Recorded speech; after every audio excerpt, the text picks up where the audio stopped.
আমি জানি এই মুহূর্তে আপনার কেমন অনুভূতি হচ্ছে। বুকের ভেতরটা কেমন যেন শূন্য লাগছে, তাই না?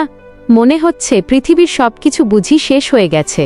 যার সাথে পুরো ভবিষ্যৎটা কল্পনা করেছিলেন, সে আজ আপনার জীবনের একটা অতীত অধ্যায় মাত্র। আপনি হয়তো প্রতি রাতে ঘুমানোর আগে ভাবছেন, ভুলটা আসলে কোথায় ছিল? কেন শুধু আমার সাথেই এমন হলো? মাঝরাতে চোখের জল মুছতে মুছতে নিজের আত্মসম্মানকে ধুলোয় মিশিয়ে তাকে একটা শেষ টেক্সট করতে ইচ্ছে করছে, তাই তো? আপনি ভাবছেন, তাকে ছাড়া আপনি আর কোনোদিন হাসতে পারবেন না, আর কাউকে ভালোবাসতে পারবেন না। কিন্তু একটা কঠিন সত্য আজ আপনাকে মেনে নিতেই হবে, যে যাওয়ার সে চলে গেছে। আপনি তাকে কতটা ভালোবাসতেন সেটা এখন আর কিচ্ছু ম্যাটার করে না। যে আপনার চোখের জলের মূল্য বোঝেনি, তার জন্য নিজের বর্তমান আর ভবিষ্যৎ ধ্বংস করার কোনো মানে হয় না। একটা কথা মনে রাখবেন, কেউ কাউকে ছাড়া মরে যায় না।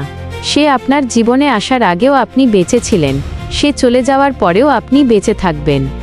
কাউকে জোর করে নিজের জীবনে আটকে রাখা যায় না। যে আপনাকে অবহেলা করেছে, তাকে আপনার জীবন থেকে চলে যেতে দেওয়া কোনো পরাজয় নয়, বরং এটা আপনার নিজের প্রতি নিজের একটা সবচেয়ে বড় উপহার। অনেক তো কেঁদেছেন, অনেক তো আফসোস করেছেন। এবার থামুন, আয়নার সামনে গিয়ে দাঁড়ান। নিজেকে দেখুন। যাকে আপনি ভালোবেসেছিলেন সে চলে গেছে ঠিকই, কিন্তু আপনি তো এখনো বেঁচে আছেন। এই ব্রেকআপ আপনাকে ধ্বংস করতে আসেনি, এটা আপনাকে একটা সুযোগ দিতে এসেছে।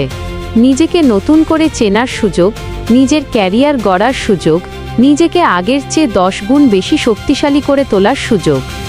আপনার জীবনের রিমোট কন্ট্রোল অন্য কারোর হাতে ছেড়ে দেবেন না। সে আপনাকে রিজেক্ট করেছে, করতে দিন। এবার আপনার নিজেকে সিলেক্ট করার পালা।